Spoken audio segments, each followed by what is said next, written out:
Hello there, and welcome back to Just Say It. I'm Dee James, and I'm so glad to have you along with me today, live on Facebook for Just Say It, broadcasting to you live from Williston, North Dakota, where Just Say It is a program where I invite my guests to tell their story and inspire others with their story.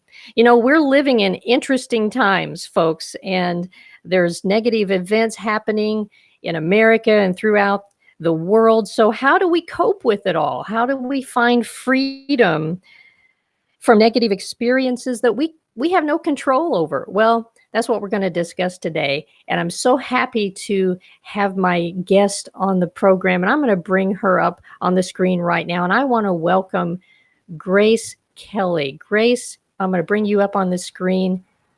Welcome, Grace, back. Welcome back, actually, to Just Say It, Grace. Oh, thank you, Dee. It's lovely to be back here. Yeah. Thank you for having me. You're most welcome. You were one of my very first guests back in April, I believe, on Just Say It. So I wanted to bring you back on the program because, Grace, you have what really draws me to you as a person, as a human being, not just a guest on the program, but as a human being. You have such kind eyes, and you just exude love to all humanity in what you say.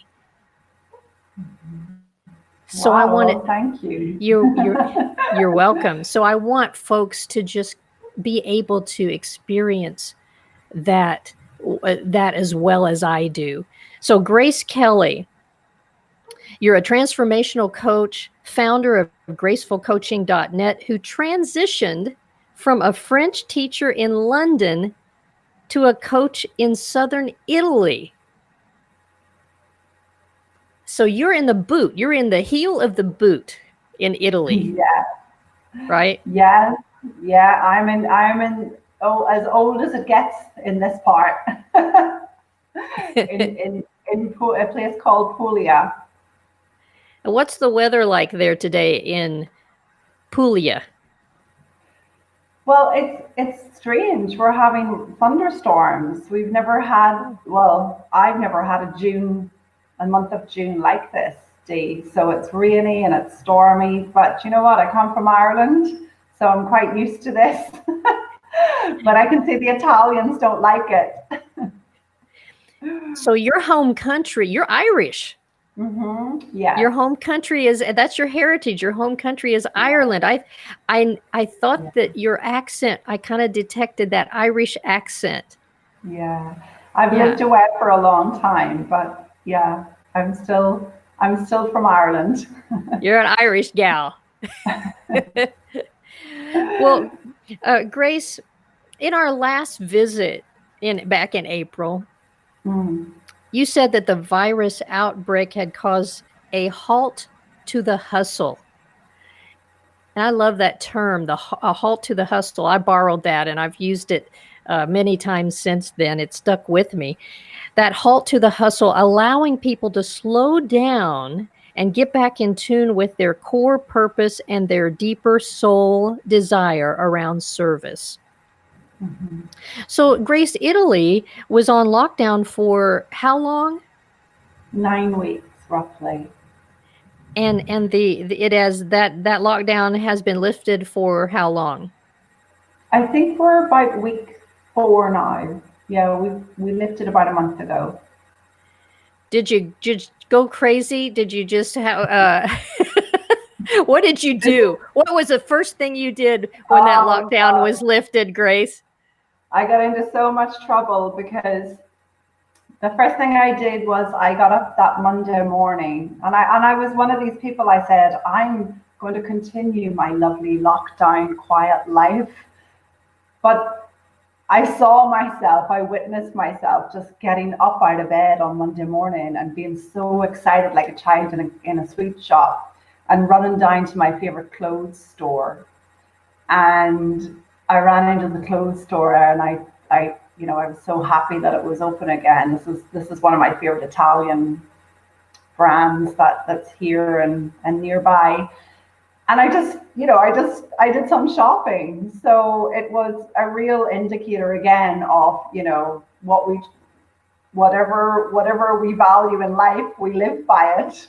And the lockdown, once it lifted, I just wanted some more style. I just wanted to go see the beautiful items in the shops. And I also wanted to support the local people. Like, I wanted to give my money locally. I know it's so easy to get online and order online, but I have always loved the connections I've made with shopkeepers or restaurant owners or coffee shop owners. For me, it's about the connection.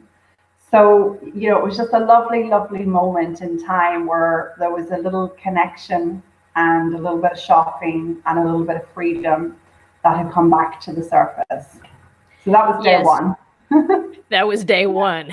Yeah. Shopping and connecting with other human beings. And Grace, I've always believed that at the end of the day, life is about relationships. And just connecting with people heart to heart. You can't do that online.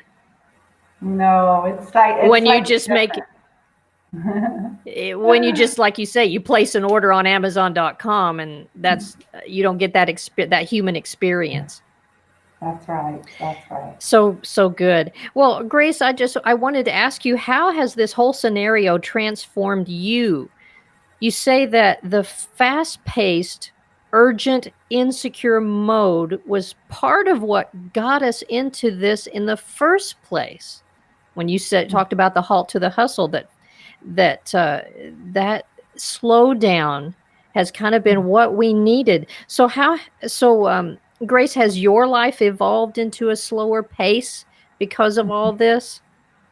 Tell us your story. What kind of transformation have you had in your life because of all this? Well, I was just thinking about that today, Dee, because I opened up the Irish Times online and I was reading about people's lockdown stories. And so I was, of course, naturally thinking about my own. And it occurred to me that I thought my life was already quite slow, especially compared to my, American clients, for example, who are busy working in the cities or in corporate or, kind of just who were out and about a lot in their everyday life. So I always thought my life was already slower. But the lockdown really taught me that there's always another level of slow. There's always another level of quiet that we can go to. And the biggest takeaway for me, Dee, during lockdown was the feeling of well-being that I live in with my partner. I had so many people calling me during the lockdown about relationship issues, which was interesting because I don't necessarily focus on that area.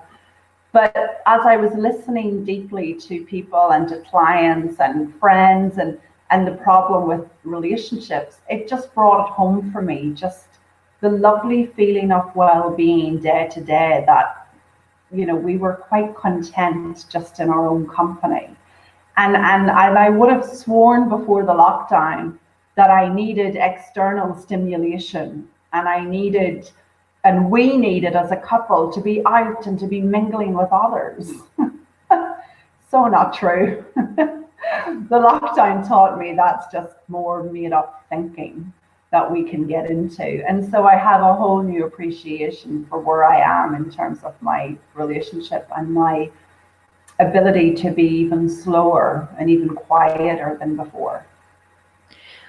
My husband and I, we've been married for 33 years, and we are the kind of couple that, Grace, we can just travel in a car. If we're traveling in a car or train or by air, whatever, we can just sit together and not speak at all for hours. And but yet at the same time, we're communicating somehow, or just sit at home and do our own thing, either he's watching TV and I'm reading a book and having fun being my introverted, reclusive self, and he's more extroverted. But so how were folks having to deal with relationships? What were you seeing, Grace? What were the issues that were coming up during that time, the lockdown time and the quarantine time with relationships? That's interesting that we're talking about relationships. Well, it is, Dee. What was really funny for me was, just the amount of habitual judgmental thinking people get into, and they innocently don't hear it or see it. So in the case of one of my close friends, she actually had her husband was home from work for the first time in years. He was working from home. And she has this kind of upstairs, downstairs. It's kind of like the houses in Italy divided in two. So down the stairs is nice and cool. She even has a kitchen down there. It's a summer kind of space. And she phoned me to tell me she'd sent him to go and live down there because she just had enough of him being in the house the whole time. And so when I was asking her, well, what is it about him being in the house? So of course it's new for you that your husband's home from work, but can you be more specific?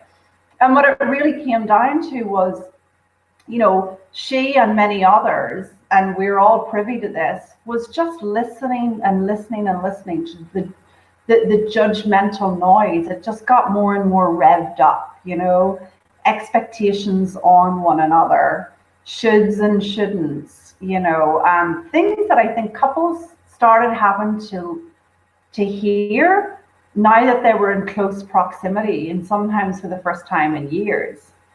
And so it felt to me like my job during lockdown, whether it was with friends or clients, was more about making sure people didn't make decisions they would regret. I had another friend who came to me, and she was absolutely convinced that maybe after 30 years of marriage, that it was time to look elsewhere, and there was this other possibility on the horizon. And when we really got to the bottom of it, it was so apparent to me that her mind was going so fast. She was totally bored, and her mind was going so fast that her marriage looked dull. Her partner looked redundant in her eyes.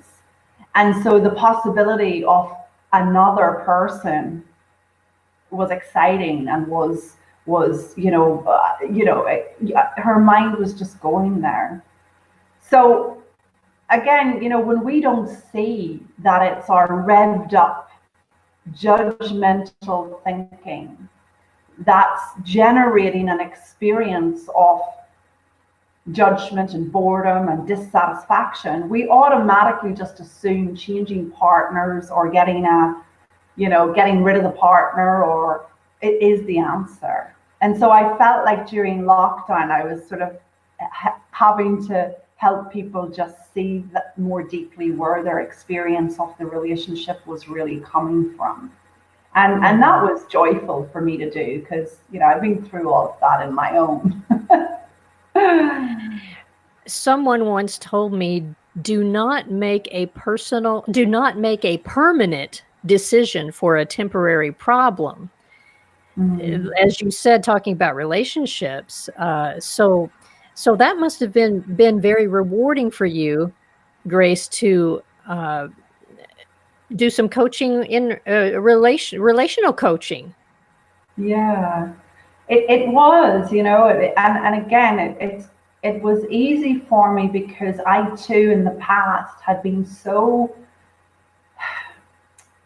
conned by my thinking in relation to my partner, and that got me into trouble on more than one occasion. So it was very rewarding to get to share what I see about it, and in some cases it really helped clients and friends. It almost gives them a sense of relief to know, that they don't have to make any big life-changing decisions in a busy mind. Yes. Wow, that is a great story, Grace, of slowing down, and Mhm. how it can get even slower. There may be an even slower pace, and how good can come out of that. Yeah. Hmm.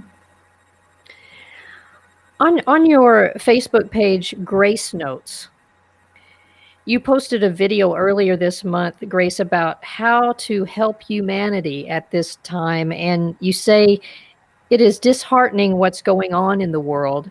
I find myself at the mercy of some really angry thoughts, and I feel the outrage that is being expressed, that you feel it too." And then you go on to say, "We can all be a host to the hatred that is running deep in the consciousness." Host to the hatred that's running deep in the consciousness. You've been watching what's been happening in America, Grace, and all around the world. So, my question for you is, how can we find freedom from negative experiences that we cannot control? How can we take control of those feelings of anger and outrage? And what's the greatest thing that we can do for humanity, ourselves, when we feel that we have no power? Hmm. Yeah, and I'm going to start with that last bit first, and bring me back around if I don't cover it all, Dee. Yeah. But the way I see it is we help humanity by being in our own well-being. You cannot give away what you don't have. So if you're not in your own well-being, you really have nothing to give others.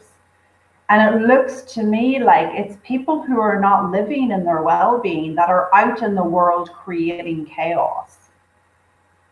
They have all they've got to give is what's inside of them. And so for me, it's always been more about, if we can raise our consciousness enough to get back to who we really are. And who we really are, remember, Dee, is that level of well-being. When a baby comes into this world, a baby does not come in with hatred. A baby comes in with well-being. A baby is well-being at its core. We're all well-being at our core. And so we forget that, we lose sight of that on our journey. And so I have been encouraging my audience to just focus on their own well-being. And that might seem selfish, but it's selfish with a capital S. It's the self that can help humans. The very fact that we are absolutely disgusted at what happened, and this, this isn't a situation in isolation. There is hatred in so many different ways going on. But the fact that we are so outraged at what happened is a really good sign. It's a sign that we as a race of humans are acknowledging that that's not well-being. That's not what we're here for. That's not what we came to contribute. And it just seems to me that we can just help humans by living there more of the time. Nobody in their well-being wants to hurt another human being. It's that simple. It just doesn't occur to you when you're living there. It just doesn't enter your mind. So again, I've encouraged my audience, as you heard me do so, to not play host to hatred. And we all play host to hatred in our own little way. We play host to hatred when we're judging our bodies. We play host to hatred when we're judging someone else. We play host to hatred when we are getting revved up about, I don't know, our partners, the world around us, the economy, whatever. It is so easy to play host to hatred. And it's about catching it. It's really about just catching when you're playing that game and remembering that's not who you truly are. I personally have noticed in my own life, Dee, as the well-being has increased and the consciousness has risen, my tolerance for anything but that is less and less and less. So my tolerance to be in judgment is less than it was. My tolerance to be in hatred is far less than it was. My tolerance to hang out in anything but well-being is less than it was. And this is a good thing. You know, many of my clients say the same. They say, Grace, I used to be able to handle stress before I started doing this work with you. And I said to them, well, it's not about getting better at managing your stress. I want you to get intolerant to feelings of stress, because that's a sign that you're not living there so much anymore. It's supposed to become intolerant the more you live in well-being. Everything else falls away. Nothing else looks healthy or sane anymore. So we can't give what we don't have. You need to be in your well-being in order to give that to humanity. And if you're out there and you're in hatred and you're in sadness and you're in pain, that's okay, but that's not what human beings need from you. If that's all you've got to give away, retreat until that well-being goes back up. And here's the good news. It will go back up because it's who you really are at your core. Mm-hmm. What you just said, Grace, reminds me of, as you were talking, I was thinking of an old poem that I read once, and I probably have it somewhere, but it'd take me a while to find it. Something about, I'm drinking from my saucer because my cup has overflowed. Okay. We have to fill our own cup. We have to fill our cup, so to speak. As you refer to it as well-being, and so I'm drinking from my saucer because my cup has overflowed. If our cup has overflowed, if we have well-being, then it overflows and kind of just flows out to everyone else, right? Is that kind of what you're saying? Yes, I believe so. I think we're energetically all connected and all the same. And, we sense it. We sense it when someone is living from that place or not, Mm-hmm. So yeah, that's what I see. That's why I shared that video, that we just need to be careful about playing host to hatred. Yes, we sure do. And one thing, Grace, that helps me to raise my consciousness or my feeling of well-being is just to start being thankful. Say, oh, I'm so thankful. Thank you. Thank you. Thank you for this. I'm so thankful for just little things like a hot shower or Yeah. a hot cup of coffee or my friends, my family, things like that. What would you say to help folks that need to feel that they need to raise their consciousness and not be host to the hatred?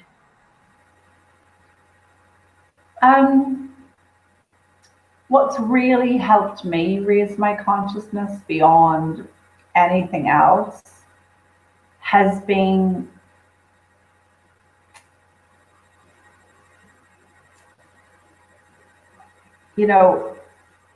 not getting some distance from my thinking. And I want to say a bit more about that. We all have this incessant Bob the drunk guy in our head, as I describe it. Bob the drunk guy. As my colleague described, I've borrowed this analogy, but Bob the drunk guy is like on every street corner in every big American city. And everywhere in the world, there's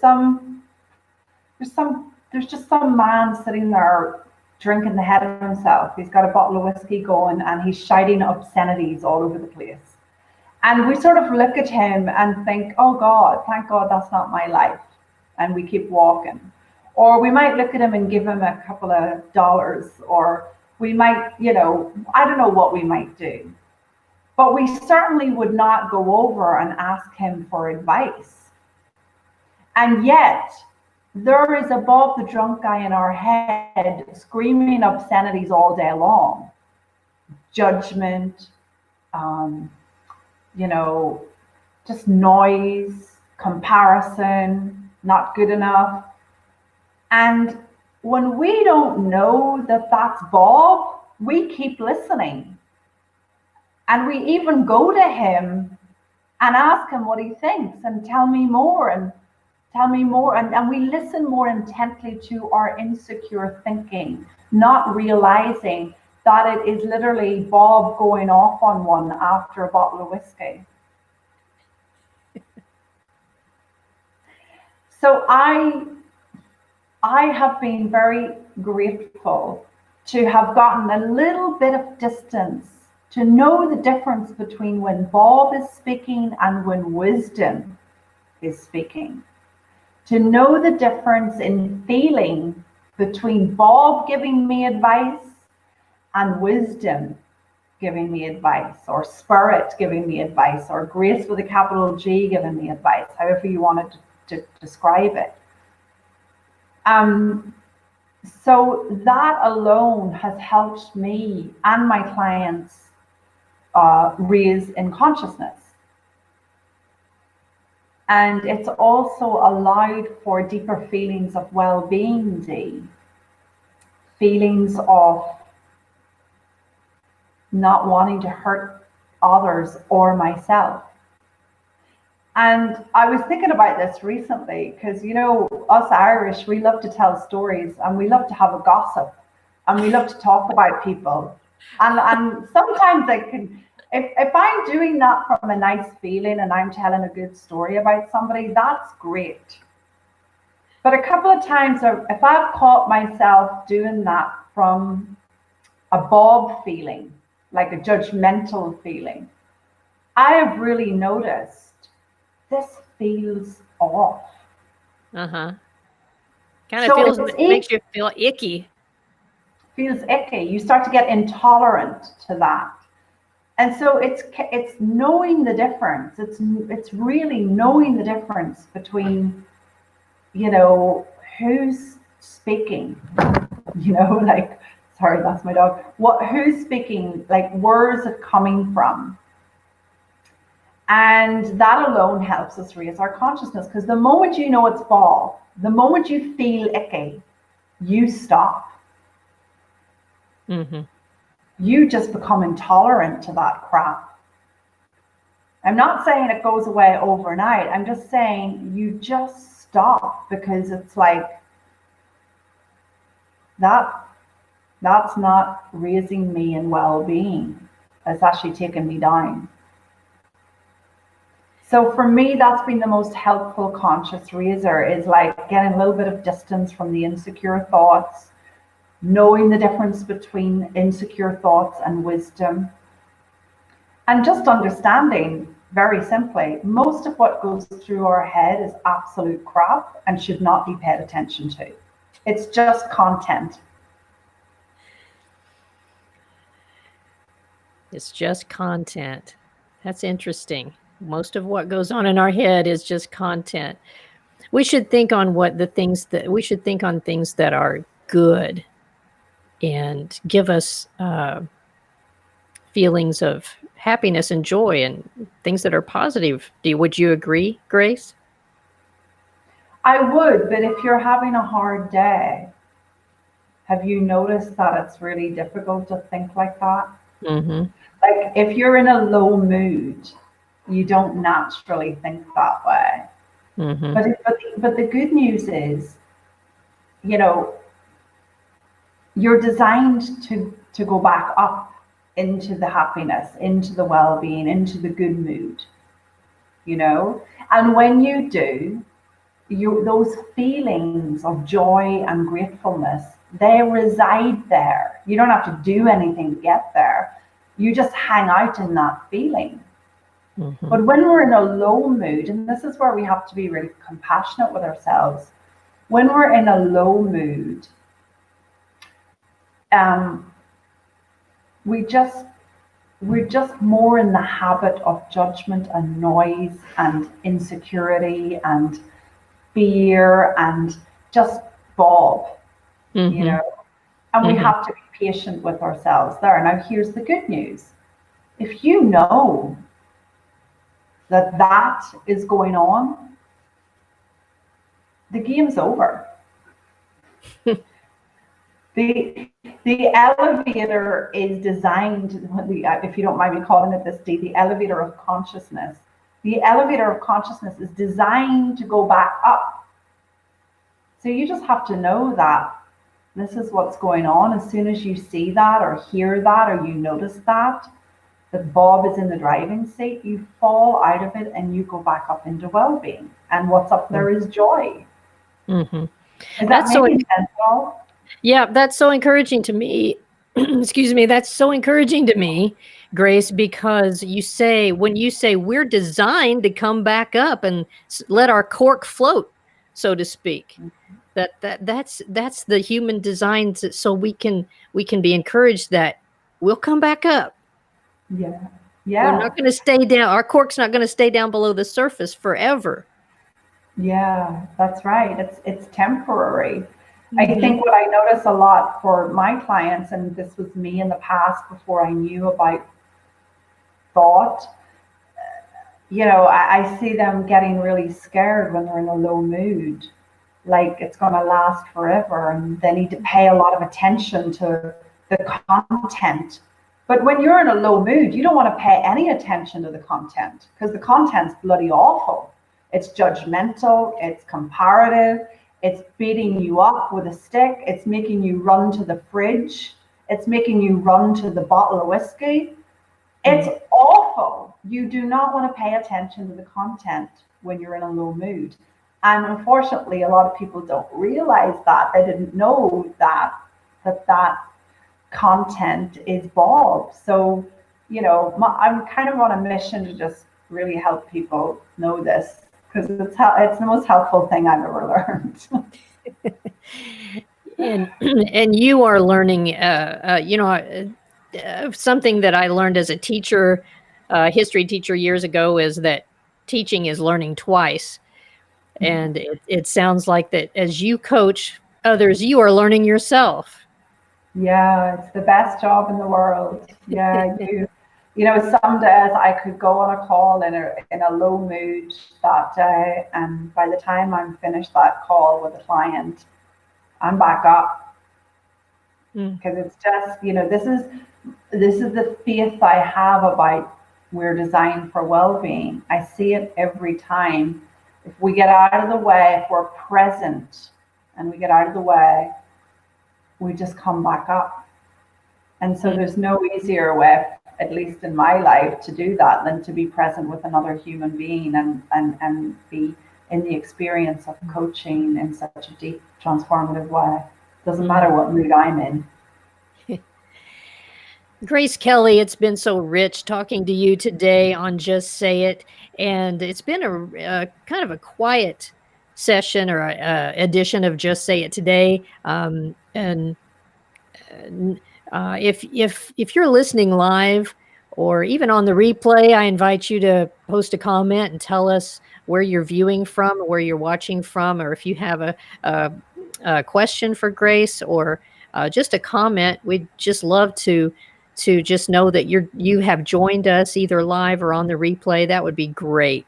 And by the way, Grace, this broadcast will be posted to Grace Notes for your followers there, and also on my YouTube channel, Just Say It with D. James. So as we come to our conversation comes to a close, Grace, as always, I invite my guests to just say it. What would you want folks to know or what would you want to say? Just, is there anything on your heart that you would like to express before we end our conversation today?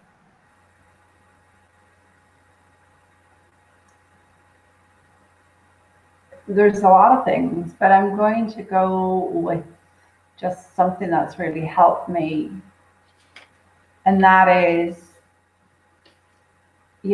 pay attention to the feeling rather than the thinking. Because the feeling is letting you know whether or not you're listening to Bob or you're listening to wisdom. Feelings of judgment, insecurity, and negativity, that's just Bob. That's not something to pay attention to. So pay attention to the feeling. Most people are paying way too much attention to the thinking, getting themselves in trouble. Should I, shouldn't I, will I, won't I? What do I do about ... Just let the feeling inform you. Because you'll know if it's Bob and you'll know if it's wisdom.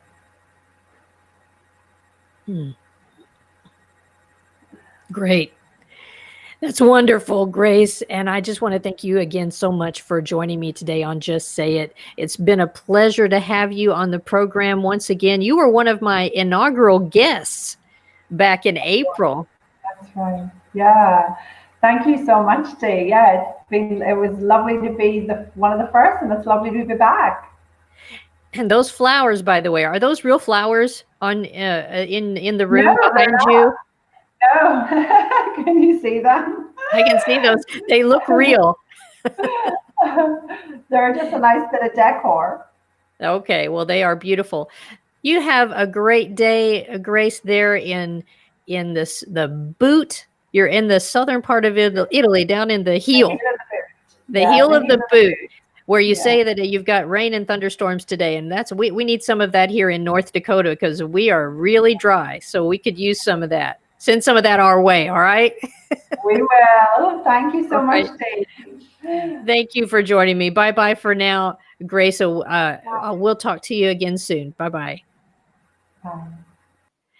Thank you for joining me for another edition of Just Say It with Grace Kelly, transformational coach from Italy. I just have enjoyed having you along for this chat with Grace Kelly. I'm Dee James, and I invite you to join me again next time for Just Say It.